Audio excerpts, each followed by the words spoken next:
सगळे सोयरेंना कुणबी प्रमाणपत्र देण्यात यावं या मागणीवरती मनोज जरांगे पाटील ठाम आहेत। यासाठी राज्यभरामध्ये 2 तास रास्ता रोको आंदोलन करण्यात आलं। मात्र आता मराठा आंदोलनाची पुढची दिशा उद्या अंतरवाली सराटीमध्ये ठरणार आहे। तसंच मराठा समाजाच्या या बैठकीमध्ये मोठे गौप्यस्फोट करणार असल्याचा इशारा सुद्धा मनोज जरांगे पाटलांनी दिलाय। पाहूया।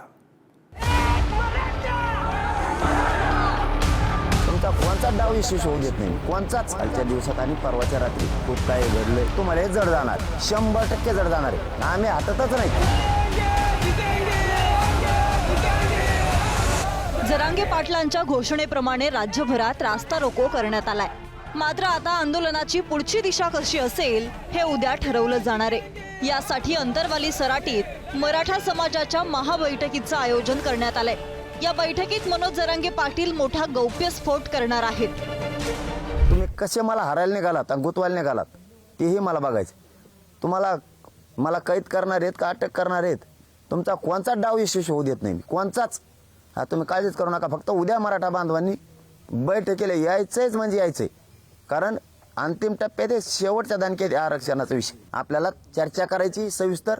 काय काय डाव आखलेत, यांनी मला काय हरवायसाठी ठरवलंय, समाजासाठी काय डावळी यांनी टाकून ठेवलेत हे तुम्हाला सांगायचंय मला। म्हणजे तुम्ही सावध राहणार आहेत पुढं आणि यांचा गेम पुरा फेल करणार आहेत मराठा समाज। मग त्यामुळे तुम्हाला यावं लागतंय।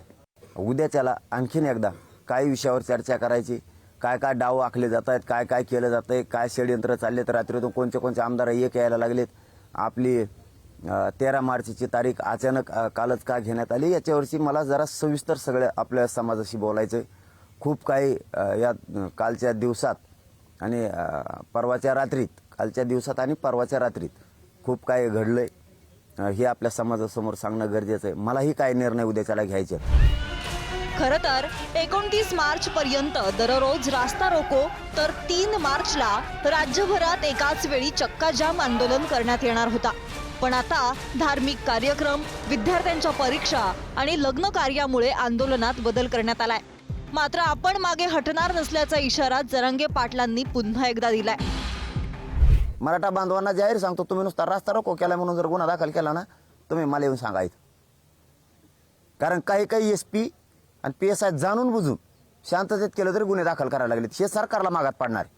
हा जर असं काही झालं ना, शांततेत रास्ता रोको करून तुम्ही जर गुन्हे दाखल केले ना, गृह मंत्रालयाचं ऐकून किंवा गृहमंत्र्याचं ऐकून तुम्हाला हे जड जाणार आहे, 100% जड जाणार आहे। आम्ही हटतच नाहीत सगळ्या सोयऱ्यांची अंमलबजावणी घेतल्याशिवाय। इकडे येऊन प्रश्न सोडायचे तर आम्हाला सलाईनवर जगायला लावलंय। दुसऱ्याच्या खांद्यावर बंदूक ठेवून सरकार चालवता काय? मराठा समाजाला ओबीसी समाजाप्रमाणे सवलती देण्याचा निर्णय सरकारने घेतला आणि आता ते उर्वरित जे लोक होते त्यांच्यासाठी 10% मराठा आरक्षण आम्ही दिलंय। त्याच्यामध्ये शिक्षण, नोकऱ्या यामध्ये मराठा समाजाला न्याय मिळेल। त्यामुळे मराठा समाजाने संयम राखण्याची आवश्यकता आहे। सरकार पूर्ण सकारात्मक आहे, सरकार देणार आहे आणि त्याचं सर्व उदाहरण आपल्या मराठा समाजासमोर आहे। मराठा समाजाला 10% आरक्षण देण्यात आले। या निर्णयानंतर भाजप खासदार अशोक चव्हाण राज्य सरकारचं कौतुक करतायत। मात्र हेच अशोक चव्हाण काँग्रेसमध्ये असताना आरक्षणावरून सरकारवर टीका करत होते। यावरून मनोज जरांगे पाटलांनी अशोक चव्हाणांचा चांगलाच समाचार घेतला। मराठा आरक्षण मंजूर करण्यात आलेलं आहे। समाधान आहे की मुख्यमंत्र्यांनी जो शब्द दिला तो पाळला गेलेला आहे आणि 10% आरक्षण मराठा समाजाला दिल्यामुळे आज सर्वत्र जल्लोष आपण पाहत आहे की जल्लोष होत आहे आणि त्यामुळे ही अतिशय समाधानाची बाब आहे। जरांगे पाटलाचं म्हणणं आहे की उद्या या बाबतीतली दिशा जी आहे ती ठरवू। काय प्रतिक्रिया त्यांनी सुद्धा आता हा विषय मार्गी लागला आहे। हा विषय एवढ्या वर्षाचा आज मार्गी लागत आहे। आता पोहतो तुम्ही जनतेकडून बोलत होते, झाले का तिकडे गेले की लागले का दोन्ही कोण टांबळ वाजायला? तुम्ही घेतलं कधी घुंगरू? तोडोलम हातात दोन्ही कोण वाजत येते। हा मध्ये त्याला नळ्या बांधलेल्या। अरे तुम्हाला काही कळत आहे का नाही? समाज जात काही तुम्ही कालपोत म्हणत होते सरकार असलंच हे ध्यान देत नसतं, आम्ही सोबत देतच नसतं। आता केलं का चालू? माकड घेतलं का हातात एक? ओबीसीतूनच आरक्षण हवं यासाठी मराठा समाज आता आक्रमक झालाय। चांदा ते बांदापर्यंत 11 ते 1 या वेळेत रास्ता रोको केला। काही ठिकाणी रस्त्यावर टायर जाळत सरकारचा निषेध देखील करण्यात आला। नांदेडमध्ये एक मराठा आंदोलक चांगलाच आक्रमक झाल्याचं पाहायला मिळालं. आरक्षणासाठी त्यानं स्वतःची दुचाकी देखील पेटवली. तर परभणीत मराठा आंदोलकांच्या माणुसकीचं दर्शन घडलं. एका रुग्णवाहिकेला वाट करून दिल्यानंतर आंदोलन केलं. फक्त मीच नव्हे तर मीच लांगडा झाला नसून माझा मराठा समाज संपूर्ण हा लांगडा झालाय.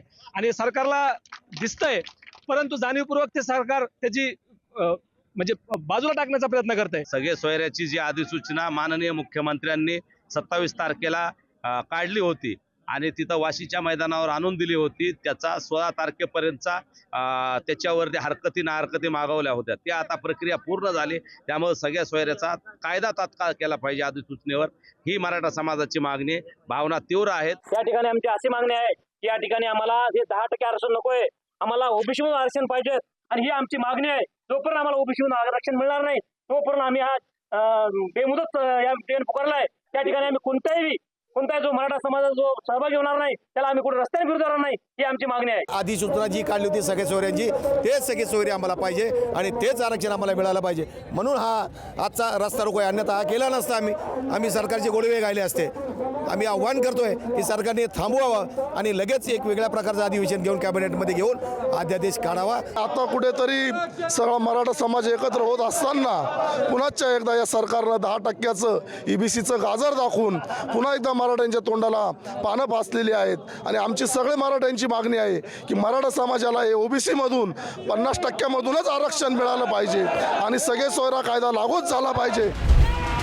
दरम्यान उद्या संपूर्ण राज्यासह सरकारच्या नजरा अंतरवाली सराटीकडे असणार आहेत. कारण मराठा समाजाच्या या महाबैठकीत कोणता निर्णय होणार, आरक्षणासाठी आंदोलनाची नवी दिशा काय असणार, जरांगे पाटील कोणता गौप्यस्फोट करणार, या सगळ्या प्रश्नांची उत्तरं उद्या मिळणार आहेत. सचिन जिरेसह सूरज बोरावके, पुढारी न्यूज.